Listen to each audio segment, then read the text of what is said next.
Hello everyone, welcome once again to Editing the Academy.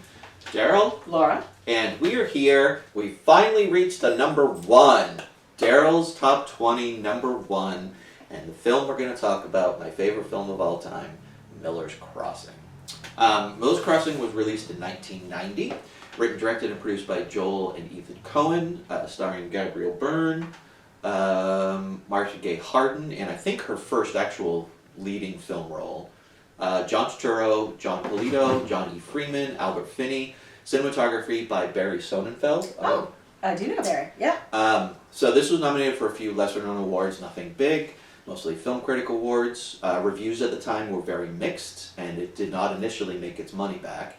However, over time, it has become a cult classic. It is often argued in forums and things as whether or not this is the best Coen film of all time with people. Interesting fact about this was released in the same year as Goodfellas, so it got overshadowed by all the praise. Of course, that Goodfellas, because gangster film, another gangster film, Goodfellas was the big celebrated one at the time. All right. Can I ask a question though? That you may get to your, you may Absolutely. get into it, but so when at the credits it said directed by Joel Coen. Yes. So like, what is the difference between directed by, and we just talked about No Country for Old Men. It was clearly directed by both. So when you're talking about that, I would just love to know, you are a Coen brother, aficionado. So what is the difference between a Joel Coen movie, an Ethan Coen movie, and a Coen brothers movie? So there's a lot of speculation, Okay. and they have, to my knowledge, they have purposely misled people. Okay. Sometimes it's directed by Joel, sometimes it's directed by Ethan, and it's also produced by Joel or Ethan. So Right. whoever got the director credit gets the producer credit. Yeah. It's 100% collaborative on each of them. Okay. And All right. all the actors say, that we are directed by both of them. They have individual strengths, so one will direct a particular scene, one will direct another scene, but all their movies are 100% the two of them working collaboratively Okay. I all did the not know time. that. So they've gone back and forth. I honestly don't know the answer to why No Country had them both listed. It might just be them fucking with people. Okay. So the honest answer is I don't know, but I do know that every film is both of them working together. Okay. Thank you. So I was thinking a lot about all of the things that we've talked about with our top 20 movies and any sort of themes that have come up. Like a lot of mine are about identity, a lot of yours are tied with familial things. Yep. And then so I started just jotting down some things like, what are the things that I think make me go back and watch a movie again and again and again? So we're going to touch on each of these a little bit, and we can dive as deep as you want. But number one, is the movie a believable story? So does the story itself, is it a believable story? Even if it's fantastical, does it set up its own rules and its own structure that it follows throughout the entire movie to make it believable? That's number one. Two, is the world that is created within a film, because each film tries, even if it's just like Aaron Brockovich or whatever, Yeah. they all try to develop a world for you, and is that world a believable one? Some of the big examples of that are like Godfather, Star Wars, Spinal Tap, The Departed. Like, these established Yes. worlds, and they do it very well. Is the story a tight story? So is there a lot of fluff? Or is it just like we're moving this story along throughout the entire thing? Very quickly. This one is incredibly tight. It's 112 minutes long, less than 2 hours. And it, so much. A lot happens. Yes. Then do things take you out of it? We know sometimes that a director's choice can take you out. Performance can take you out. The writing cannot be very strong, so that takes you out. Do any of those, do you get taken out of the movie by any of the elements that are in that movie? Those three being the big ones. Things like score, obviously, everything matters, but does any aspect of that take you out of the film? Does the framing of the scenes, are they themselves supportive of the story? Or are there scenes, which we've seen in a lot of Best Pictures, that are like, we kept this scene in because this was so good for this person? Think of the scene in Brokeback Mountain when they're in the kitchen. Like, that doesn't really make a lot of sense narratively, but was a super strong scene. Yeah. But it doesn't Because really... Michelle Williams, yes. It didn't really necessarily help move the story along. Is it rewatchable? Can you go back? Are you left with questions in a good way? do you want to see this film again? Do you want to go through that experience again, or merely do you have questions where you want to pick up on things again? So is it rewatchable? And finally, probably one of the most important, is this telling a story in a new way that you haven't seen done before? Gangster films are a dime a dozen. There's tons of them. But is it telling that particular type of gangster story in a different way than you've seen before? Whether it's focused on particular characters and feelings or whatever. Like, there are only so many stories that can be told. So when you sit down for one of your favorites, does that movie actually tell this story in a unique way that you can latch onto? The answer to all of these for Miller's Crossing is unequivocally 100% yes. Can I add one from Absolutely. what I've seen of what you like in movies Sure. over this past time that we've been doing this, that I also seen in Miller's Crossing, is you respond very well to a very interesting visual style. Yeah, I do. Like something Right. that's Yep. very interesting, and I noticed that in this movie there were a ton of very interesting shots coming in at angles you wouldn't expect, doing things in ways that you don't normally see filmed in certain ways. And so I think having something be a very interesting visual style is also something that you have liked that's in this movie. That's an excellent point and 100% true. A very easy one in Miller's Crossing is there's great pans between scenes. The scene when they're out in the woods and which we'll talk about, but like out here in the woods, don't let me die like a dumb animal. When you see Tom just standing there looking, he's straight and his gun's down like this, and then the cut is to the two gentlemen leaning up against their car, but they're both on the same place on the screen. So that pan is awesome. Yeah. It's Yeah. just, like, and It there's is interesting. that's just one example, but yes. Yeah, and I can't remember, there was another scene too where it was the angle it was a downward angle that where people were having conversations and it was almost off kilter. Yeah. And you wouldn't have normally seen that in a film. And with the Coens, those things are very conscious. Yes, yeah. Yep. So, one of the reasons why I love openings so much is because since the first time I ever saw this film, I've judged every other opening off of, is it as good as this opening is? This, in my estimation, is the best opening of any movie ever. Because not only are you getting the story, the essential main plot of the story being expressed, but each of the principal characters is firmly established and only then supported. Like, even the Dane, when you, like, with his hat down and just that slow look up and, like, the boiling anger behind his eyes. And then the first line that he says is, for starters. So you want to kill him, for starters. Like, every character is so firmly established with very minimal dialogue. Yep. Like, Johnny is the one that's speaking throughout that entire thing. And it even starts with, before you even see anything, screen is black and you hear the clink of the ice in the glass. And so, and then they focus in on the glass, and then you realize that was Tom putting the ice in the glass, and then the scene starts to slowly unfold. And it's not a typical conversation that you would expect gangsters to be having. They're talking about ethics and doing bad things, fixing a fight, who's throwing it, why, what are we have Who to knows go about to, it? Yeah. Yes, and we have to go to this question of ethics, not something you would expect. The most brilliant opening of any movie I have ever seen, and it lives in my heart all day long. Okay. One of the biggest reasons why I like this, talking about does the movie do something in a unique way that you haven't seen before. This movie, and the Coens, actually, fascinating fact, they actually, in the writing of this, were doing so much research, and they actually got stymied for a little while, because the colloquialisms, the slang, the vernacular, the way that people speak, they were researching to get it all 100% correct for the time. So the things like, goddamn kids just like a twist, like those kind of things were the way people spoke during that time. Interesting. So they were trying to get all of that down correctly, and they got stymied, and then they put this aside and wrote Barton Fink, the next movie. Oh, interesting. And then they came back to it after and were able to finish it up. And you also have to remember that this is coming off a big high of Raising Arizona. So it was Raising Arizona, then this one. So there was a lot riding on this. One of the things I do want to say about, and it's the language that was very particular to them. It's not, don't get me wrong, or at least go down the road with me a little bit. Where, Sure. like, allow me some flexibility here. It reminded me in some ways of a Wes Anderson film. Yeah. Only because it is so highly stylized. Yes. It is a different style. Yes. But it is so, the costumes, the production design, the language especially, is all to a very specific sensibility. Yes. And so, again, everyone talks about Wes Anderson and his little dioramas that he creates, which are amazing.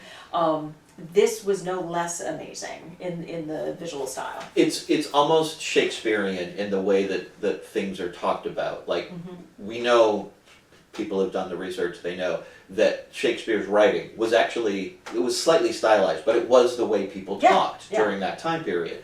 Now to us, it's a very stylized thing, and it's like, well, just come to the point, say, why all this flowery language for things? This is a very, like you're talking about, very stylized type of language as well, where people aren't necessarily talking straightforward. They're using metaphor and simile to talk about the things and the action that are actually happening, and tons of vernacular and slang. Yep, people talking around it. Yes. In fact, a lot of the conversations are not conversations of the moment. A big part of this film lives in the future. They're talking about events that are happening. So even though there's action now, the conversation isn't necessarily about now. It's about something that just happened, but mostly about what's going to happen. Yep. And that is a tricky thing to pull off, to be able to constantly have people talking about the future. Dialogue is 100% one of the main reasons why I like this film so much. Then we get to the performances.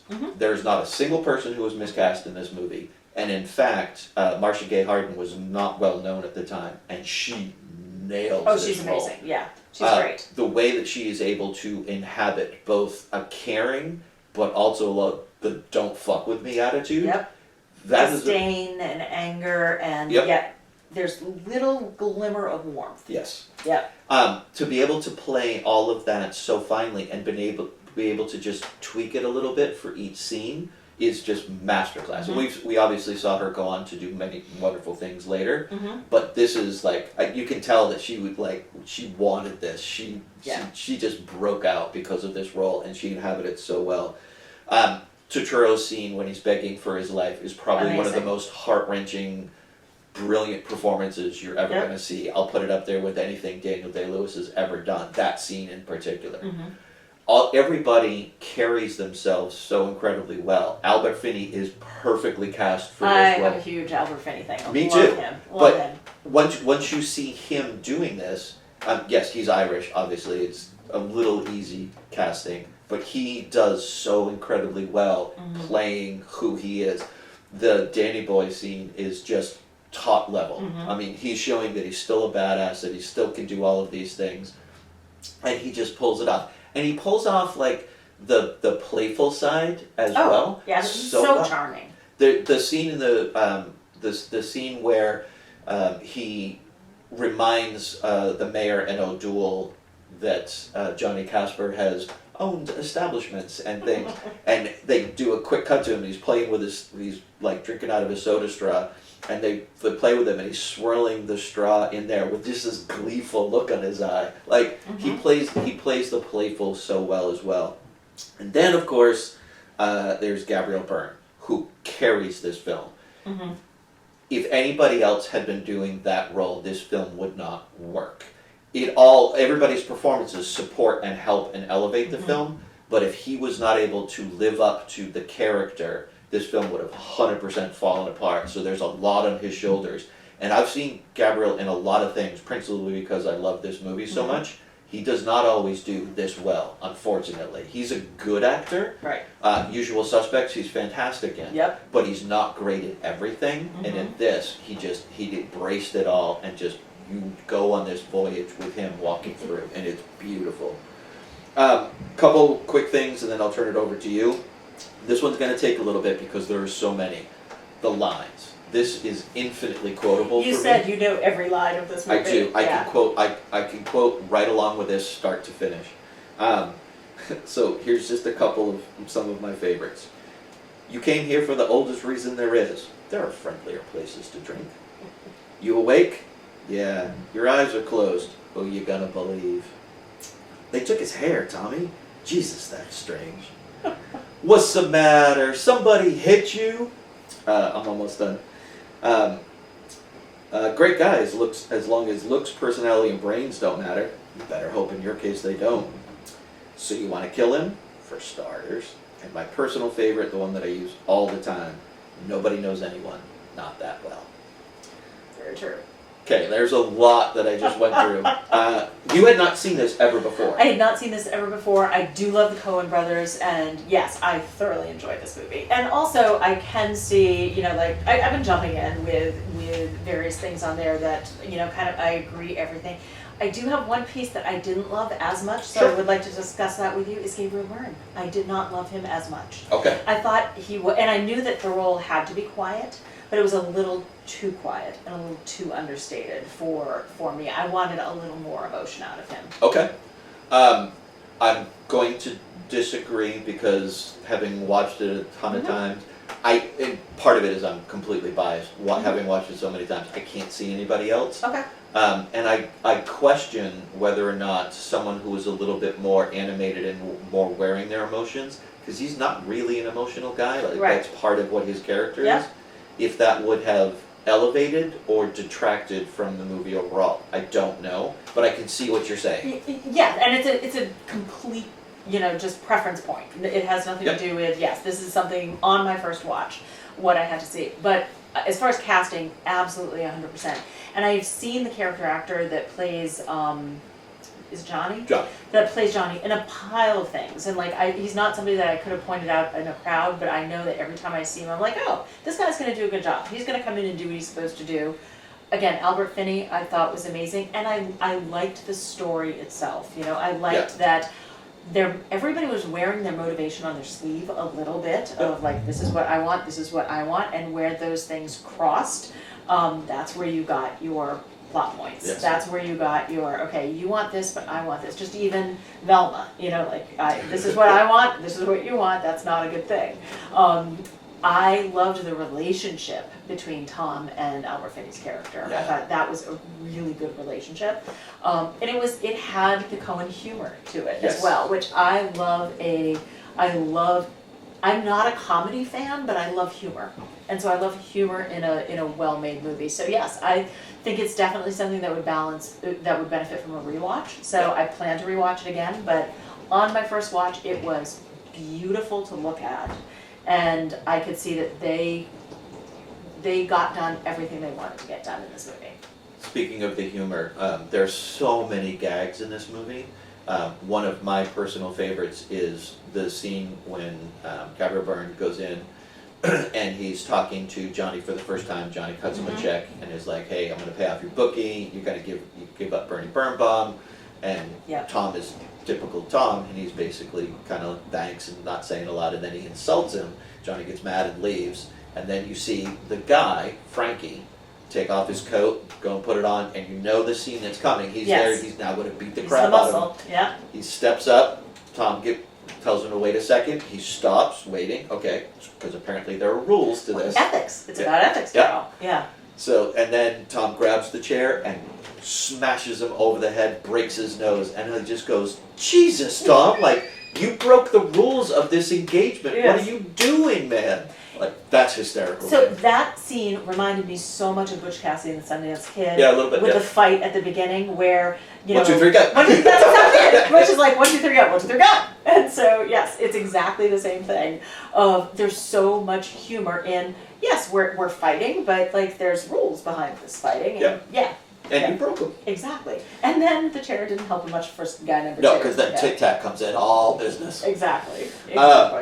This is also a film, like, I'm glad you're going to watch it again, because you could do as much of a deep dive in this film as you want to, or you could just kind of let the film wash over you. Every time you go back and watch it, you're going to see something new, some background thing, or pick up on something that was kind of being laid out for you. Example, you could do a deep dive on Tom's hat alone. I was about to say, tell me about the hat. Like, what's up with the hat? So if you watch it, and this has been proven to be true. I did not come up with this. I actually discovered this years ago. It was somebody else's theory, and then I watched it again and I was like, oh my god, they're right. Every time Tom has his hat on, he is in control of whatever is happening. Every time he does not have his hat on, Fascinating. he is not. So Fascinating. Okay. he's either in bed with her, and Yep. she is questioning him, and he's trying to figure things out. He's getting the crap kicked out of him. Yep. He's down on his luck. Like think of the very early on scene, like who your eyes are closed, who you gonna believe? Mhm. He doesn't have his hat. He succumbs to the evening before, goes and throws up. He's not in control. He needs to get things Yep. back now. If you watch it, And in the dreams. Yep. Yep. Mhm. so if you watch it just follow the times that he's got his hat on or he doesn't have his hat on, Interesting. it's control, non-control. So you could do deep dives like that if you want to, or Alright. you don't. Like that. Does that enhance your experience of the film? Sure, because it's a little extra layer. But do you need that information to enjoy it? No, of course not. No, but you know that the Coen brothers had that in their back pocket. Yeah. Mhm. Yeah, so I've been worried about this conversation for a very long time because it's hard to articulate how much this film actually means to me. It didn't have impact on me like the Muppet movie and learning life Yeah. lessons or something. It's just, I love this world. I want to be in this world. I want to talk like that. So when is the first time you saw it? Was it in the theater? Was it at 1990s, home? yep. What, with theater, at home? Yeah, Like, it how was many a, times no, it did was you see a it? rental. I think I got it from Videoport on a recommendation. At the airport. Mhm. And then every once in a while they'll have a re-showing of it somewhere, so I've seen it in the theater twice now. Oh, nice. Yeah, it just makes me feel good. I want to live and talk like that. I And really that do. is why it's a favorite movie. Yes. Is if it makes you feel good. Yeah. Yeah. And when those favorite movies are also good movies, all the better. Yes, and I don't think any of our movies on any of our lists are not good movies, quality, well done movies. They may not be like Best Picture nominee Right. kind of level, but they are all well crafted. All of them, and I think you'll agree, have built and live in their own very well defined worlds. Yes, I agree with that. Or I think even if we emotionally were connected with them, we wouldn't want to revisit them the way that we do. Correct. Mhm. Okay. So there you go. Darryl's #1 movie of all time, Miller's Crossing. If you haven't seen it, it is, in my estimation, the best Coen Brothers film ever done. Obviously my #1, but many other people as well will put this right up there. Gets overshadowed by Goodfellas all the time because it's a gangster film, but it's so good. All right, thank you. Bye-bye.